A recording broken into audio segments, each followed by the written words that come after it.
Hi there, welcome to Pins and Patience. My name is Jeremy. Carrying on with my officer's duty vest, I'm almost complete. One of the points that I've been having a lot of trouble with was this mitered corner and how I can ensure that it's going to have that deep groove going on this angle and being able to be even all the way around. The PDF tutorial directs me to make a cut in here and also engage a stay stitch. I tried it on the other side and I was unsuccessful. I had to do a lot of reading, a lot of thinking, how to work around this. Now, the workaround that I was able to get to do is very simple, and I believe that anyone is going to be able to do it. You can see my marking lines here. I've got this in line with essentially the angle going here. I don't even know what angle it is, but I tried to do it as much as I could right in here. Folding the trim line over, as you can see, I've got a very clear line for my seam allowance, and I measured the seam allowance directly from the edge of the finished edge going inside, and then lining up the marking point, which actually directly went in line this way. I took a ruler and I just went straight down like that. So that gives me my angle.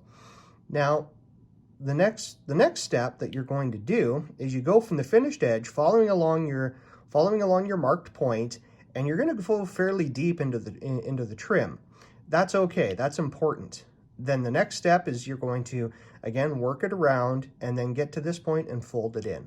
So we're going to go to the machine and we're going to take a look at this. Now that we're at the machine, I'm going to fold the trim back, and as you can see, I did run this line all the way back here. And that is the line I'm going to follow. So I've gotten my trim here. As you can see, I tried to do two lines, and I'm just going to split the difference right down here. So I'm going to bring this into my machine.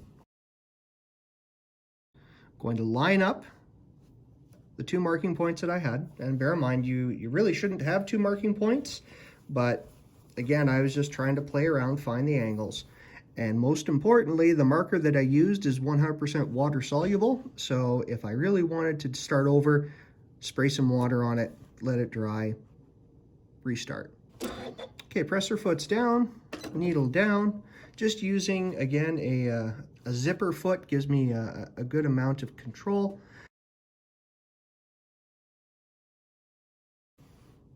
As you can see, I went really deep into the bias trim, which is fine, and that's okay. You want that to be secure right along that.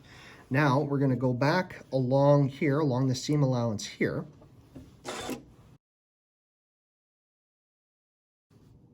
And I'm going to sew pretty much right up to the point of where that edge is. That I've got this, as you can see, if I was to flip that over, that would be okay. But of course we have that line we have this line that's run right here. So I'm just going to take some scissors and I'm just going to cut that back a little bit. Been a bit too much, but we'll check it out. As I said, I sewed that line straight up here, right into this angled point. So I'm just going to fold it over, and this is just a quick test to see if my angle is going to be deep enough. And lo and behold, as I run it through and I fold it all over, again folding it, from way back here, rolling it all the way back, keeping everything nice and even, flat. Of course, you're going to press this too, right? As you can see, it's not quite deep enough, and that's okay. So what you would do now is you'll just run it back to the machine. You're just going to take a couple more stitches just give it just a couple tacks, and then we'll come back. I added a few extra tacks here. I tightened up my stitches. This was a 2.5 millimeter stitch. I brought this down to a 1.5 millimeter stitch. So again, folding it right over. And of course you would press this, let's not forget. And as you fold it in, fold it over, folding over the other side, you're going to get this lovely angle, and again, you're gonna have to fight with it a little bit. Well, not really fight, just have to ease it in. Make sure you get that eased in.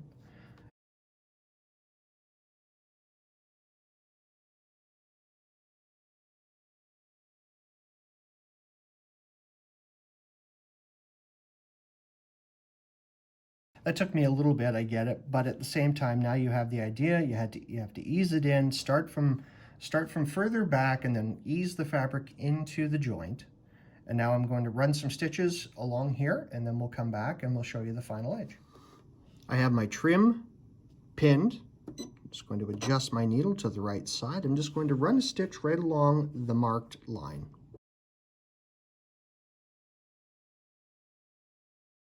A few moments ago, I said, of course, you're going to start up higher as you want to bring this down, and you do. You want to ease the fabric, moving from from a few inches back, wherever you want to start, really. And then you're going to work it all the way down, ease it down, easing, easing, easing, folding it over, making sure that you're easing the bottom side as well. Takes a little bit. Pins and patience, right? Pins and patience.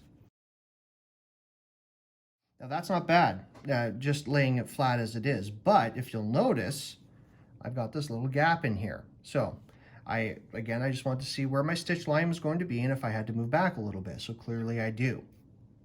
So I'm going to take it back to the machine. I'm going to run a couple stitches more right along the marked line, and then we're going to come back and ease it a little bit and see if we can get that angle.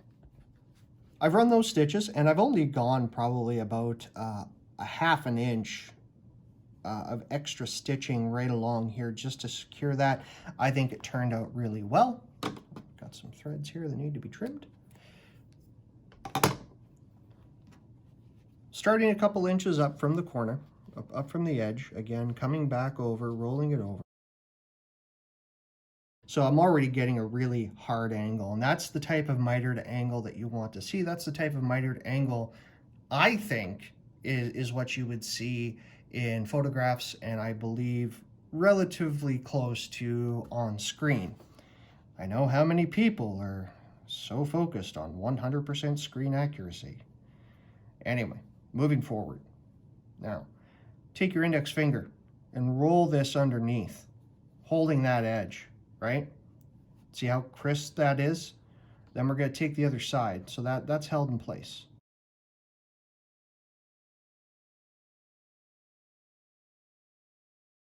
I think that's an excellent mitered corner. I think that's going to look really sharp.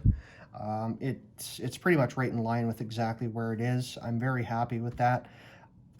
I hope you enjoyed it. I hope you're going to take away some good information, and that when you do dive into this, you're going to be able to do it too. Thanks for watching. Bye for now.